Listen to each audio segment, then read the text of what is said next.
صلی اللہ علی محمد صلی اللہ علیہ وسلم.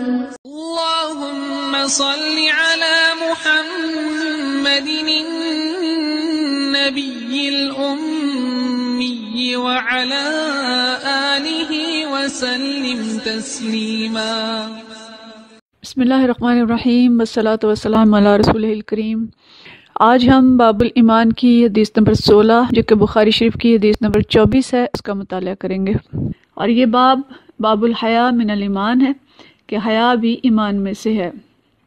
ہم نے شروع میں حدیث پڑھی تھی کہ ایمان کی 60 سے کچھ اوپر شاخیں ہیں، یعنی ایمان کوئی ساکت اور جامد چیز نہیں ہے جو صرف دل کے اندر ہو اور ہم کہیں کہ ایمان تو دل کے اندر ہے، اس کا ظاہر سے کیا تعلق ہے. تو ہم ظاہر میں ہم کتنی ہی چیزیں پڑھ چکے ہیں جو کہ ایمان کی شاخیں ہیں. اور یہ باب کافی لمبا باب ہے، باب الایمان، کیونکہ جو اللہ تعالیٰ نے نبی کریم صلی اللہ علیہ وسلم نے انسان کے اندر ایمان کو مضبوط کیا تو بہت ساری حدیث ہیں. آج کی حدیث ہم دیکھتے ہیں، اور میں یہاں پہ ایک بات دوبارہ سے ذرا بتاؤں گی کہ حدیث کے جو راوی ہیں، جو سند ہے، میں اس کو مختصر کرتی ہوں اور آخری سند صرف بیان کرتی ہوں. تو یہ حدیث ہے، یہ حضرت سالم بن عبداللہ رضی اللہ تعالیٰ عنہ اپنے والد حضرت عبداللہ بن عمر رضی اللہ تعالیٰ عنہ سے روایت کرتے ہیں. سالم بن عبداللہ عن ابیہ ان رسول اللہ صلی اللہ علیہ وسلم مر علی رجل من الانصار، کہ نبی کریم صلی اللہ علیہ وسلم ایک دفعہ ایک انصاری کے پاس سے گزرے. وَهُوَ يَعِظُ أَخَاهُ فِي الْحَيَاءِ، اور وہ اپنے بھائی سے کہہ رہے تھے کہ تم اتنی شرم کیوں کرتے ہو. یعظ، نصیحت کر رہے تھے اس کو، یواز کر رہے تھے. ایک دوسری حدیث کے اندر اس کی جگہ یعاتب کا لفظ بھی آیا ہے کہ وہ اپنے بھائی کو عتاب کر رہے تھے، اس کو ڈانٹ رہے تھے کہ تم اتنی شرم کیوں کرتے ہو. تو آپ صلی اللہ علیہ وسلم نے فرمایا، فقال رسول اللہ صلی اللہ علیہ وسلم دعہ فإن الحیاء من الایمان، کہ اس کو اس کے حال پر چھوڑ دو کیونکہ حیا بھی ایمان کا ایک حصہ ہے. تو یہ حدیث کہ حیا بھی ایمان کا ایک حصہ ہے، 60 سے کچھ اوپر شاخوں میں سے ایک شاخ حیا ہے. تو آج ہم ایمان کی اس شاخ کے بارے میں دیکھیں گے کہ نبی کریم صلی اللہ علیہ وسلم جو فرما رہے ہیں کہ حیا بھی ایمان میں سے ہے، اور ایمان ہے تو حیا ہوگی، اور اگر حیا نہیں تو ایمان بھی کمزور ہوگا. حیا کیا ہے؟ حقیقت یہ ہے کہ اردو اور انگلش میں کوئی لفظ اس کے پورے معنی ہمیں بتا نہیں سکتا، متبادل نہیں ہے کوئی. اس کو جھجک، شرم بھی کہا جاتا ہے، انگلش میں ماڈسٹی بھی کہا جاتا ہے، لیکن ان تینوں الفاظ سے اور اس طرح کے اور بھی جو الفاظ ہیں وہ حیا کا صحیح مفہوم بیان نہیں کرتے. علماء نے یوں لکھا ہے کہ حیا اندر کے اس جذبے کا نام ہے جس کی وجہ سے انسان برائی کرنے سے رک جاتا ہے، اور اسے شرم آتی ہے کہ کوئی برا کام اس کے نام سے منسوب ہو. تو ایمان اور اسلام دراصل انسان کو اندر سے بدلتے ہیں، یعنی یہ صرف ظاہری تبدیلی نہیں ہوتی. ایمان لانے کے بعد انسان اللہ کے سامنے بھی گناہ کرنے سے جھجکتا ہے، تنہائی میں بھی نہیں کرتا اور بندوں کے سامنے بھی نہیں کرتا، جیسا کہ ہم دیکھتے ہیں صحابہ کرام رضوان اللہ مجمعین ہمارے لیے رول ماڈل تھے. اور خاص طور پہ اگر حیا کے باب میں ہم دیکھیں تو حضرت عثمان رضی اللہ تعالیٰ عنہ کی حیا جو تھی وہ صحابہ کرام میں سب سے زیادہ تھی. نبی کریم صلی اللہ علیہ وسلم خود فرماتے تھے کہ میری امت میں سب سے زیادہ حیادار عثمان بن عفان ہیں، اور ایک دوسری حدیث میں یہ فرمایا کہ فرشتے بھی ان سے حیا کرتے ہیں. تو حدیث میں حیا کی بہت تاکید آئی ہے. آپ صلی اللہ علیہ وسلم نے یہ بھی فرمایا کہ ہر دین کا ایک شعار ہوتا ہے اور اسلام کا شعار حیا ہے. جب تم حیا کھو دو تو جو جی چاہے کرو، یعنی مسلمان کا تصور آتے ہی کہ با حیا کردار کی تصویر ابھرنی چاہیے جو اسلام کے ضابطوں کی پابند ہو. اور خود نبی کریم صلی اللہ علیہ وسلم کے بارے میں پتہ چلتا ہے کہ حضرت ابو سعید خدری رضی اللہ تعالیٰ عنہ کی ایک روایت ہے کہ آپ صلی اللہ علیہ وسلم کمواری پردہ نشین عورتوں سے بھی زیادہ حیادار. تو اس حدیث پر غور کریں کہ ہر دین کا ایک شعار ہوتا ہے اور اسلام کا شعار حیا ہے، اور جب تم حیا کھو دو تو جو جی چاہے کرو. حیا کا تصور تو نبی کریم صلی اللہ علیہ وسلم کا تصور ہے، حضرت عثمان رضی اللہ تعالیٰ عنہ کا تصور ہے، حضرت فاطمہ رضی اللہ تعالیٰ عنہ، حضرت عائشہ رضی اللہ تعالیٰ عنہ، امہات المومنین، صحابیات، صحابی اور ہر دور کے نیک اور صالح لوگ جن کے بارے میں ہم تصور کر سکتے ہیں. ہم ان کو دیکھیں تو ہمیں ایک تصویر نظر آئے گی کہ ایک باحیا مسلمان، ایک اچھا مسلمان کیسا ہوتا ہے. اور حیا کھو دینے والے کی تصویر تو آج دیکھنی مشکل ہی نہیں ہے. آج کے مادر پدر آزاد معاشرے میں جگہ جگہ ہمیں نظر آ رہی ہے، اور اسلامی معاشرے بھی تیزی سے اس طرف کو جا رہے ہیں. اس کے لیے ٹی وی ڈرامے، اشتہار، ایون خبریں بھی سن کے دیکھ لیجئے، اور کسی کالج اور یونیورسٹی یا ایئرپورٹ کا چکر لگا لیں تو پتہ چل جائے گا کہ حیا کھو دینے والے جو ہیں ان کی تصویر کیا ہوتی ہے۔ تو اسلام ایک ضابطہ حیات ہے۔ اللہ اور اس کے رسول صلی اللہ علیہ وسلم نے ہمیں وضو اور طہارت سے لے کے کھانے پینے، ایوان عدل اور حکومت، اور یعنی زندگی کے ہر شعبے کے لیے اصول وضع کر کے دیے ہیں، اور ایمان والوں کو تقوی اور حیا ان ضابطوں کا پابند رہنے میں مدد دیتے ہیں۔ تو ایمان نہیں تو حیا نہیں، اور ایمان کمزور تو حیا کمزور، اور جب ایسی صورت ہے تو پھر فرمایا کہ جو جی چاہے کرو، یعنی پابندی جب اصول و ضوابط کی نہیں ہے، اور پابندی ان چیزوں کی نہیں ہے جو اللہ اور اس کے رسول صلی اللہ علیہ وسلم نے بتائی ہیں، تو پھر پابندی کس کی ہوئی؟ جی کی ہوگی، جو جی چاہے کرو۔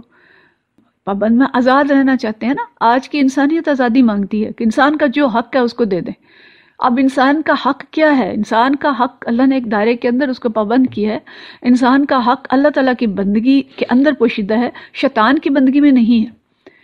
تو جب جو جی چاہے کرو، تو جی تو نفس امارہ اس کو کہا گیا ہے دین اسلام کے اندر، تو نفس امارہ تو آزادی پسند ہے، نفس امارہ تو شیطان کے پیچھے دوڑتا ہے، مادیت کے پیچھے دوڑتا ہے، اور مادیت پرستی نے آج کے انسان کو مفاد پرست بنا دی ہے، اور آج کا انسان بہت ڈھٹائی سے دوسروں کا حق مارتا ہے، رشوت لیتا ہے، کرپشن کرتا ہے، اپنی پروڈکٹ بیچنے کے لیے عورت کی حیا اور عصمت کو تار تار کرتا ہے۔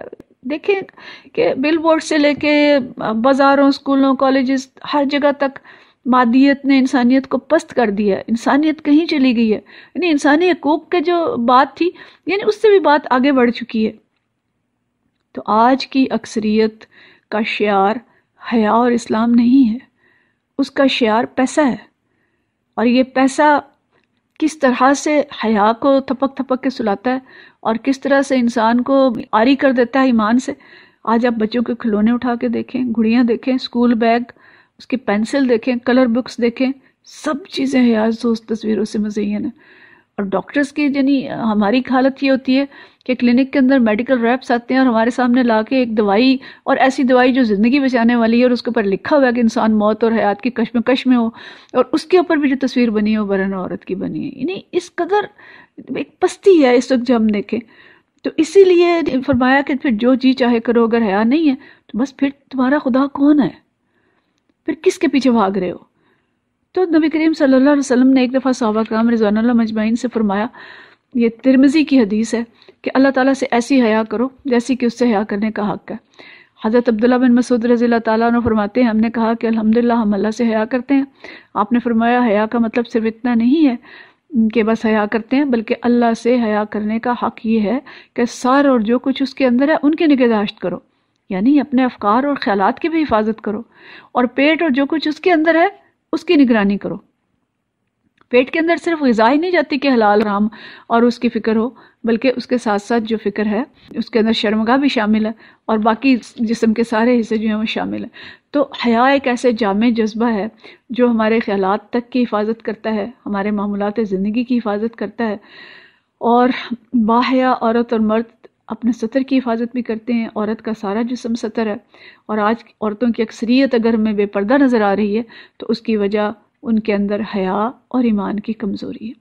جتنا جتنا ایمان کمزور ہو جاتا ہے اتنی اتنی حیا کم ہوتی ہے، اور لباس اور پردے اور اخلاق کے جو زوال ہیں وہ ہمیں نظر آتے ہیں۔ لباس کے بارے میں اگر ہم دیکھیں تو پیچھے 20-30 سال پیچھے مڑ کے دیکھیں کہ کس آہستگی سے یہ جو لارڈ میکالے کا نظام تعلیم ہے اس نے ہمارے ایمان اور حیا پہ ضرب لگائی ہے۔ یعنی کسی نے مفکر نہیں لکھا تھا کہ ہر سال عورت کے لباس میں سے چند تاریں کھینچ لی جاتی ہیں، اور وہ اتنی آہستگی سے کھینچی جاتی ہیں کہ اس کے باپ بھائی اور اس کے محرموں کو بھی فکر نہیں ہوتی، نظر نہیں آتا کہ خیر ہے، بچی ہے، پھر کیا ہے۔ اور بے حیائی اتنی آہستگی سے آئی ہے، اب تو بہت تیزی سے آ رہی ہے، لیکن پیچھے اگر دیکھیں تو آہستگی سے آئی۔ چادر اور اتری، برقع اترا، چھوٹی چادر آئی، پھر وہ بھی اتر گئی، دوپٹہ آیا، دوپٹہ سر سے اترا، گلے میں آیا، پھر گلے سے بھی گیا، اور اب اس کا تکلف بھی ہم دیکھتے ہیں کہ میڈیا پہ تو بالکل ختم ہے۔ اور ہم کچھ جو خواتین ہماری ایڈوانس قسم کی ہیں اتنی فکر کر لیتی ہیں کہ چلے گلے میں تو لٹکا ہو۔ آستینیں 2/3 تھیں، پھر آدھی ہوئیں، پھر ختم ہو گئیں۔ شلوار بڑے گھیر کی ہوتی تھی، ساتر ہوتی تھی، چھوٹا گھیر ہوا، پھر تنگ پجامے، سارا جسم نمایاں۔ آج کل تو دیکھا بھی نہیں جاتا ہماری بچیوں نے جو لباس پہنے ہوئے، ٹخنے ننگے ہو گئے، اور اب گھٹنوں تک برہنہ کرنے کی جو سازش ہے وہ ہو رہی ہے اشتہاروں کے اندر، دیکھ رہے ہوں گے آپ لوگ۔ تو کتنی آہستگی سے عورت کی حیا کو سلب کیا گیا کہ آج کسی کی ضرورت نہیں ہوتی کہ اپنی بیٹی اور بہو کو بھی کہہ سکے کہ مکمل لباس پہنو اور اپنا سر ڈھکو اور جسم ڈھکو۔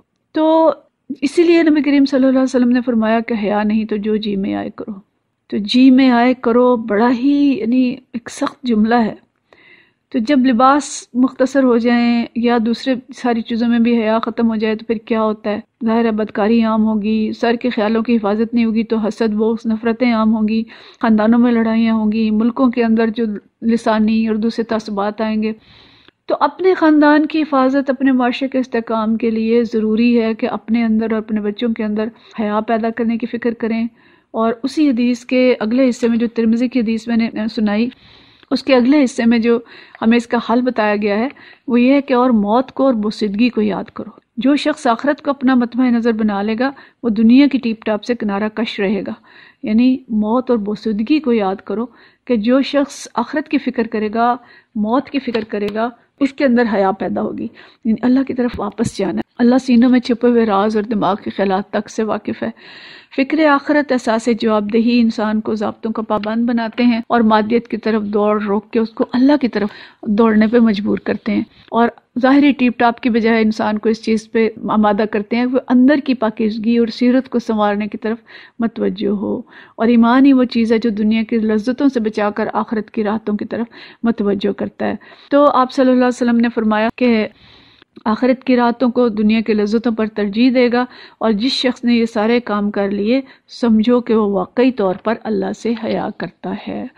تو اللہ سے حیا کرنے کے لیے اپنا رشتہ قرآن اور حدیث سے مضبوط کیجئے، صحبت صالح اختیار کیجئے، اپنے بچوں کے اندر بہت چھوٹی عمر سے فکر آخرت پیدا کرنے کی کوشش کریں۔ سیرت پاک اور قصص الانبیاء اور سیرت صحابہ رضوان اللہ اجمعین بچوں کو سنائیے، انہیں ان کے لیے رول ماڈل بنائیے۔ آج کے بچوں کے رول ماڈل جو کتابوں کے اندر ہے وہ کچھ اور ہیں۔ ابھی نظام تعلیم تو بگڑ چکا ہے، بہت ساری ذمہ داری اب ماؤں پہ ہے کہ وہ اس چیز کی فکر کریں اور اپنے بچوں کے لیے رول ماڈل جو ہے وہ انبیاء کو، نبی کریم صلی اللہ علیہ وسلم کو اور صحابہ کرام کو بنائیں۔ ان کے اندر فطری جذبہ حیا کی حفاظت کیجیے۔ چھوٹا بچہ کسی کے سامنے برا نہ ہونا پسند نہیں کرتا، لیکن مائیں بے احتیاطی کر کے بچوں کے اس جذبے کو ضرب لگاتی ہیں، اور رہی صحیح کسر جو ہے وہ مخلوط نظام تعلیم پورا کر دیتا ہے۔ تو بچوں کے لیے اچھے تعلیمی ادارے کا چناؤ بھی ضروری ہے۔ اچھا تعلیمی ادارہ صرف وہ نہیں ہے کہ جو اس کو آکسفورڈ اور ہارورڈ میں 5 ایئرز اور 6 ایئرز اور 10 ایئرز پہ لے جائے۔ دنیوی تعلیم بھی ٹھیک ہے، لیکن اچھا تعلیمی ادارہ وہ ہوگا کہ جو اس کے اندر ایمان کی آبیاری کرے، یا کم از کم اس کے ایمان کی حفاظت کرے۔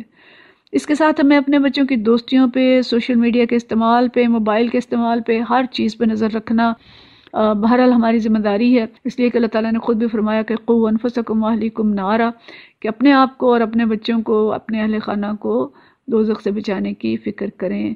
پیارے نبی صلی اللہ علیہ وسلم کی خوفناک ایک تہدید اور ڈراوا ہے کہ حیا اور ایمان ایک دوسرے سے ملے ہوئے ہیں، اور ان میں سے کوئی ایک اٹھ جائے تو دوسرا بھی خود بخود اٹھ جاتا ہے۔ یہ مشکات کی حدیث ہے۔ اور اسی طرح فرمایا کہ جب اللہ کسی بندے کو ہلاک کرنا چاہے تو اس سے شرم و حیا چھین لیتا ہے۔ اللہ تعالیٰ معاف کرے، امت مسلمہ تیزی سے ہلاکت کی طرف جا رہی ہے، اور ہم ملکوں کا حال دیکھ رہے ہیں، قوموں کا حال دیکھ رہے ہیں، اقلیتوں کا حال دیکھ رہے ہیں، جہاں جہاں مسلمان اقلیت میں ہیں، کہ مسلمانوں کے اندر وہ جو جذبہ حیا، جو ایمان کی پختگی تھی، ظاہر ہے وہ نہیں رہی، اور وہ بجائے اس کے کہ اللہ اور اس کے رسول صلی اللہ علیہ وسلم کے پیچھے دوڑیں، وہ مغرب کے پیچھے اندھا دھند دوڑ رہے ہیں، اور ان کی اچھی چیزوں کو اپنانے کی بجائے ان کی غلط چیزوں کو اپنا رہے ہیں اور تنزل کا شکار ہو رہے ہیں۔ اس کا یہ نتیجہ ہے کہ آج مسلمان دنیا بھر میں جو ہیں مظلوم ہیں، اور کبھی ہمیں حلب کی چیزیں پریشان کرتی ہیں، شام کی، کبھی ہمیں افغانستان کی، کبھی ہمیں فلسطین اور کشمیر کی، اور خود اپنے ملکوں کے اندر جو سافٹ وار ہمارے خلاف جاری ہے۔ ایک تو جنگ وہ ہے جو سرحدوں پہ بھی لڑی جا رہی ہے، لیکن وہ جنگ جس سے ہم بے خبر ہیں، جس کی ہمیں پرواہ نہیں ہے، وہ سافٹ وار ہے، وہ نرم جنگ ہے جو میڈیا کے ذریعے اور نظام تعلیم کے ذریعے ہمارے پر مسلط کی گئی ہے، اور جس کو ہم بالکل ایکسیپٹ کر چکے ہیں، اور اس کے لیے ہمارے دل میں کوئی فکر نہیں ہے، اور اس میں ضرب جو لگائی جا رہی ہے وہ ایمان پہ اور حیا پہ۔ ابھی مجھے کچھ بہنوں نے بتایا، ہماری ایک میٹنگ تھی کہ کراچی میں وکلاء کی ایک کانفرنس ہوئی ہے جس میں وکیلوں کو یہ تعلیم دی گئی ہے کہ این جی اوز نے آ کے ان کو یہ سکھایا کہ اگر تمہارے پاس کوئی ہم جنس پرست آئیں تو ان کے حق کا دفاع تم کیسے کرو گے۔ یعنی ان کو پہلے سے تیار کیا جا رہا ہے کہ اگر کوئی ایسا قانون پاکستان میں بنایا جائے جو کہ دوسرے ممالک کے اندر ہے کہ ہم جنس پرستوں کو ہم جنس پرستی کی اجازت دی جائے تو وکیل اس کی وکالت کیسے کریں گے؟ تو اس طرح سے پیش بندی شیطان اس کے حواری کرتے ہیں، اور یہ ظاہر ہے یہ بھی اسی حدیث کا مصداق ہے کہ جب حیا نہیں تو جو جی چاہے کر، تو حیا نہیں تو پھر ہم جنس پرستی بھی جائز ہے اور پھر ہر چیز جائز ہے۔ تو کتنی اہم یہ حدیث ہے کہ حیا کو ایمان کا جز قرار دیا اور ایمان کی مضبوطی پہ زور دینے کی ضرورت ہمارے پر واضح کی، اور حیا پیدا کرنے کی فکر بہت مختصر ٹائم میں صرف متوجہ ہی کیا جا سکتا ہے کہ کس طرح سے حیا کو پیدا کریں اور کس طرح سے اس کی فکر کریں، اور کس طرح سے ہم اپنے ارد گرد کی، اپنے خاندان کی، اپنے بچوں کی، اور پوری دنیا میں جہاں تک ہم یہ دین پہنچا سکتے ہیں اپنے محلوں سے لے کے اور اپنے شہروں تک اس کو ہم پہنچائیں۔ اچھا، اسی میں ایک جو چیز اور ہے کہ غیر مطلوب حیا کون سی ہے، کہ انسان حصول علم میں سوال پوچھنے سے گریز کرے، اس میں جھجک جائے، یہ غیر مطلوب حیا ہے۔ اور اسی طرح سے کہ اللہ سے حیا نہ ہو لیکن لوگوں سے حیا ہو، لوگوں سے ڈر کے اور نیک عمل چھوڑ دینا، یہ بھی غیر مطلوب حیا ہے۔ تو اللہ تعالیٰ ہمیں توفیق دے کہ جو کچھ ہم سنیں اور پڑھیں اس پہ عمل کریں، اور اللہ تعالیٰ ہم سے راضی ہو جائے اور ہماری حفاظت فرمائے جیسے وہ اپنے نیک بندوں کی حفاظت کرتا ہے، اور جیسے اس نے اپنی کتاب اور اپنے قرآن کی حفاظت کی ہے۔ وآخر دعوانا ان الحمدللہ رب العالمین۔ صلی اللہ علی محمد صلی اللہ علیہ وسلم۔